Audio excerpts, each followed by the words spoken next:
Hello friends, तो आज का हमारा क्वेश्चन है number of nodes in the sub tree with the same level. Leet code का ये मीडियम लेवल का ये क्वेश्चन है। इस क्वेश्चन के अंदर हमको गिवन होगा एक ट्री होगा connected undirected graph that has no cycle, और इसके साथ एक स्ट्रिंग होगी लेवल्स की। ठीक है, और इसके अंदर हमको ये बताना होगा कि जो हमारी रूट है, रूट का जो लेबल होगा उससे सिमिलर कौन कौन सी नोट है, उसका काउंट हमको बताना है, नोट वाइज बताना है।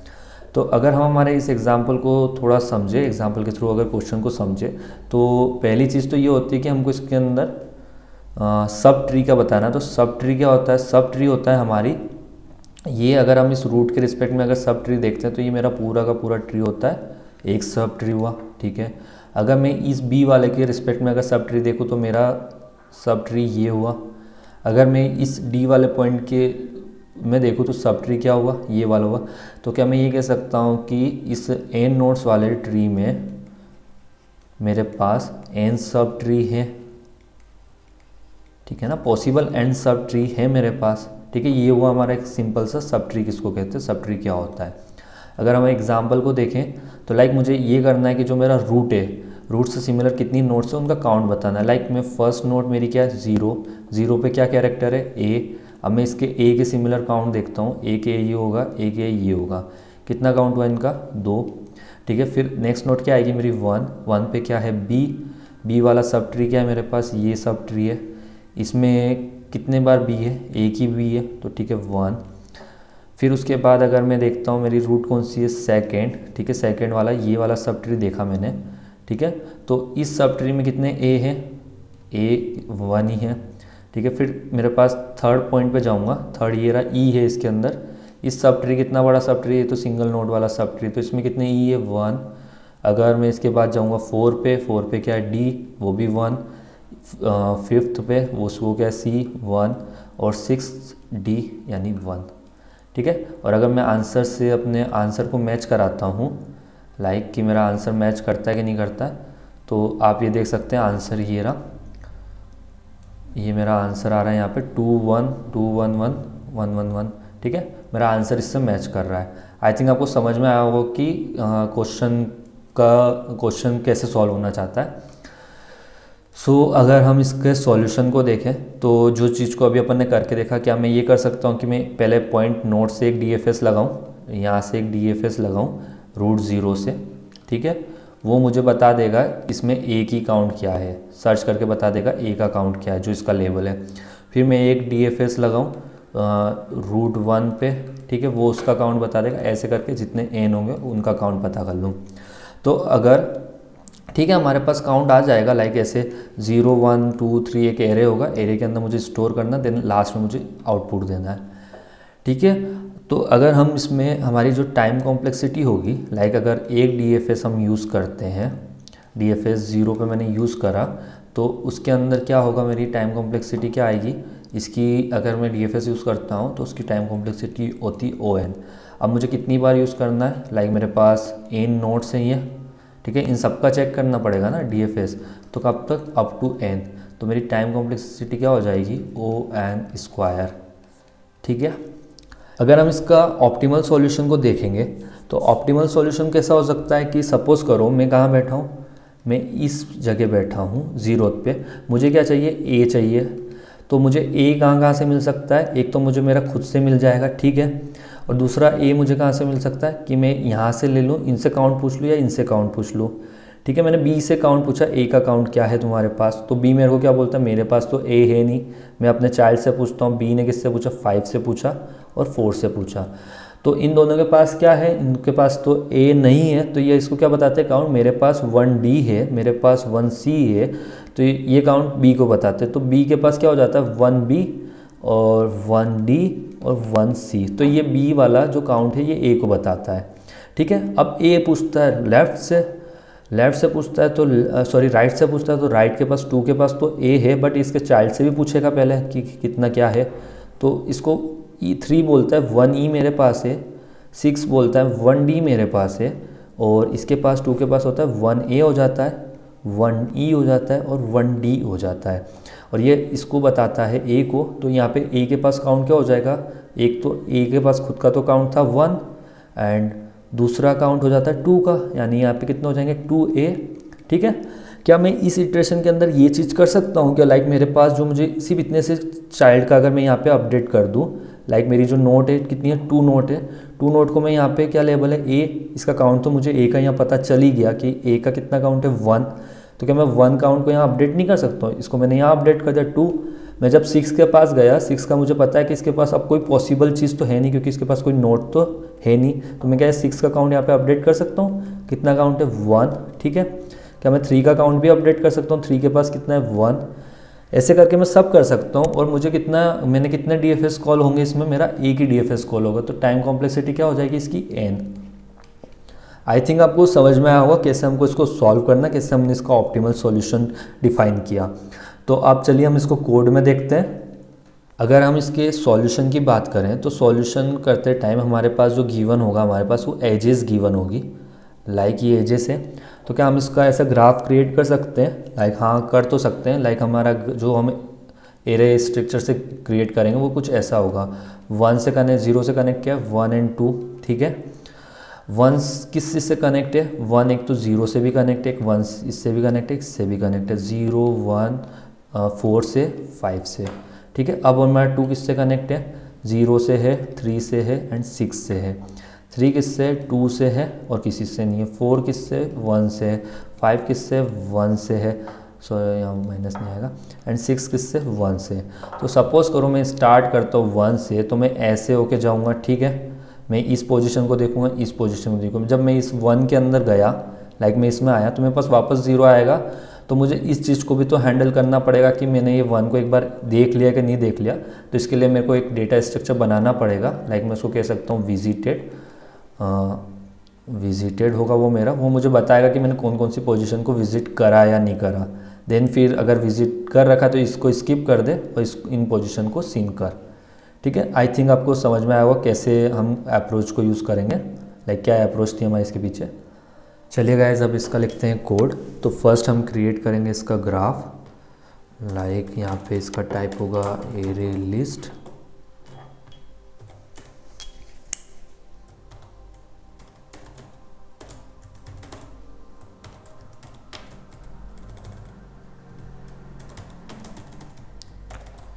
नाम दे देते हैं हम इसको ग्राफ।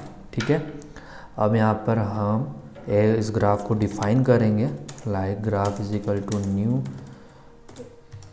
Array list. ठीक है, अब मेरे पास ग्राफ के अंदर कितनी नोड्स होगी, n, तो इतनी एरे लिस्ट होगी। 4int I equal to 0 I tends to n I plus plus. ठीक है, अब मैं ग्राफ के अंदर ऐड करा दूंगा, graph dot add new array list. ठीक है, ये ऐड हो जाएगी इसमें। अब उसके बाद मुझे इसका क्या करना है, कनेक्शन बनाने। तो like 4int I equal to 0, sorry I नहीं लेंगे हम इसमें, हम यहाँ पे सीधा एरे बनाते हैं इसको एज और एजेस से ऐसे कर लेते हैं। ठीक है, अब कनेक्शन कैसा होगा मेरा, मैं यहाँ पे करूँगा ग्राफ डॉट गेट, कौन सी वाली को, 0th वाली एज को करना है, मतलब जो 0th की जो पोजीशन होगी 0th वाली, उसका किससे उसको ऐड करूँगा मैं उसकी फर्स्ट वाली से, लाइक एज 1। ठीक है, और इसका वाइस वर्सा भी हो जाएगा, ग्राफ डॉट गेट एज 1। ठीक है, इसका ऐड होगा ये एज 0 से। ठीक है, ये तो मेरा हो गया, ग्राफ क्रिएट हो गया। अब लाइक अब इसको करते हैं क्वेश्चन को सॉल्व। तो मैं यहाँ पे एक फंक्शन बनाता हूँ, लाइक उसका रिटर्न टाइप होगा हमारा एरे, उसको मैं नाम देता हूँ सॉल्व। ठीक है, सॉल्व के अंदर क्या क्या पैरामीटर्स आएंगे, लाइक हमको किस किस पैरामीटर्स की ज़रूरत थी। फर्स्ट हमको चाहिएगा पोजीशन जिस पे हम कर रहे होंगे, उसको हम नाम देता है int नोट। ठीक है, उसके बाद हमको चाहिए कि स्ट्रिंग जिसमें हमारे लेबल्स हैं। ठीक है, उसके बाद हमको क्या चाहिएगा, हमको इसके अंदर चाहिएगा int आंसर। ठीक है, जो कि हमने अभी डिफाइन नहीं किया है। और लाइक मुझे एक और इसके अंदर डेटा स्ट्रक्चर चाहिएगा जो मेरा विजिटेड नोड को रखे, तो मैं उसके लिए एक हैश सेट क्रिएट करता हूँ इंटीजर टाइप का, नाम इसका होगा विजिटेड।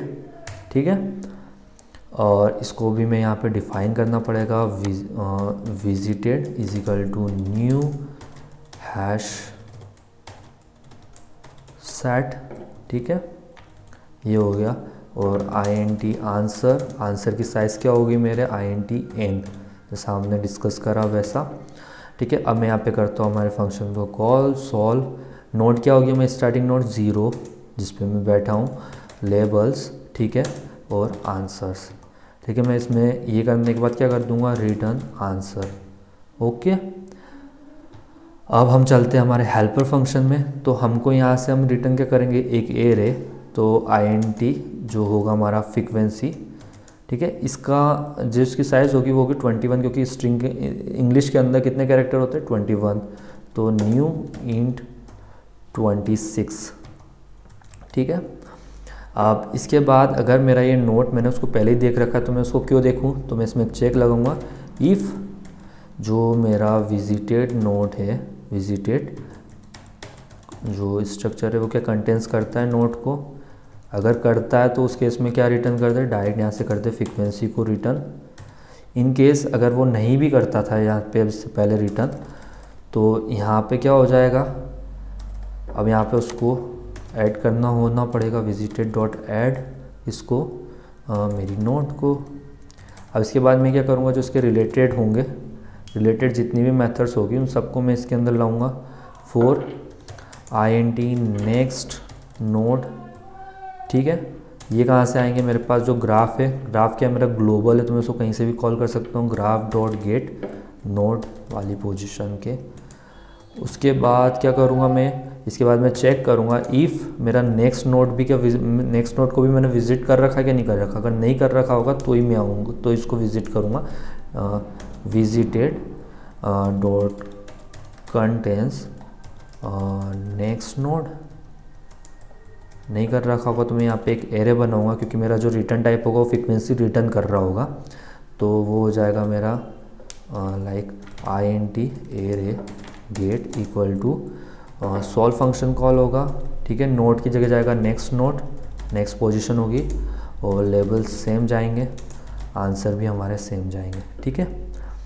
अब ये जो गेट आया है इसको मुझे अपडेट करना होगा फ्रीक्वेंसी में, तो मैं यहाँ पे एक फोर लूप लगाऊंगा, int i इक्वल टू 0, 26 तक जाएगा ये, 26 i प्लस प्लस, और यहाँ पे जो मेरा फ्रीक्वेंसी वाला लूप होगा उसके अंदर वैल्यू का इंक्रीमेंट हो जाएगा, frequency i plus is equal to get i, ठीक है।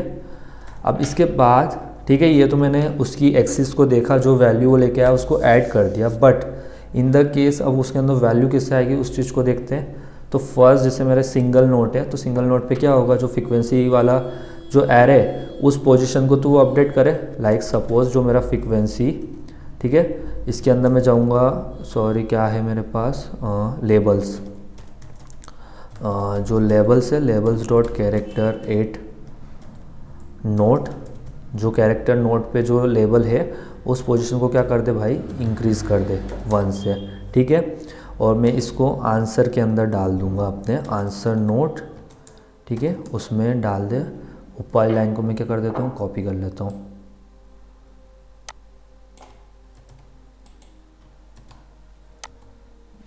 ठीक है। अब मैं यहाँ से रिटर्न कर दूंगा फ्रीक्वेंसी को, ठीक है। अब मैं इसको करता हूँ रन और देखता हूँ कोई सिंटेक्स एरर तो नहीं है इसमें, लाइक सिंटेक्स एरर है, मैंने एरे लिस्ट को गलत किया, और मैं आंसर भी रिटर्न कर रहा हूँ, तो can not the convert into int, ठीक है, आंसर ओके। यहाँ पे मैंने सही से नहीं लिखा सिंटेक्स एरर, और एरे लिस्ट में मैंने वाई को कैपिटल कर दिया, ठीक है, दोनों सिंटेक्स एरर ही थी।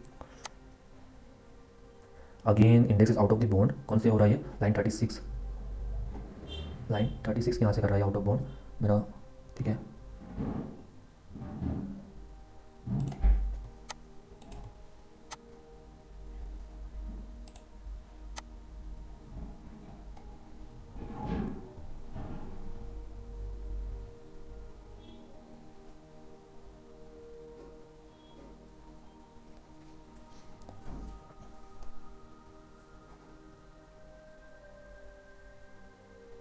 ओके ओके, यहाँ पे हो रहा है लाइन 36 पे कैरेक्टर नोट,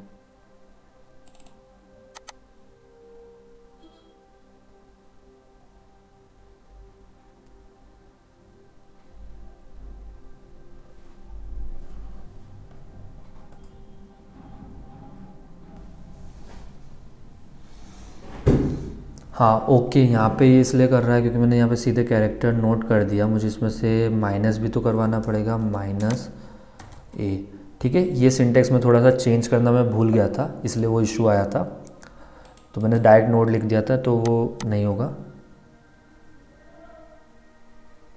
और सेम यहाँ पे भी वही इशू है, माइनस ए। ओके,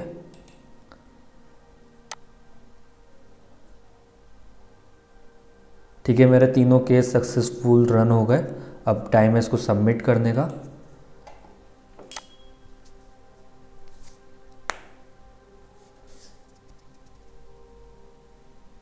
और ये कोड हो चुका है मेरा सबमिट। अगर हम इसकी टाइम कॉम्प्लेक्सिटी को अगर यहाँ देखते हैं, लाइक कहाँ गया इसका लूप, ये रहा। ठीक है, इसमें ये वाले लूप को हम कितनी बार, जो DFS कॉल होता है हमारा वो होता है जो DFS है ये कितनी बार कॉल होता है, ON टाइम्स इसको लगता है। बट हम इसके अंदर एक एडिशनल लूप भी यूज़ करते हैं, लाइक ये होता है हमारा O26 लगेगा।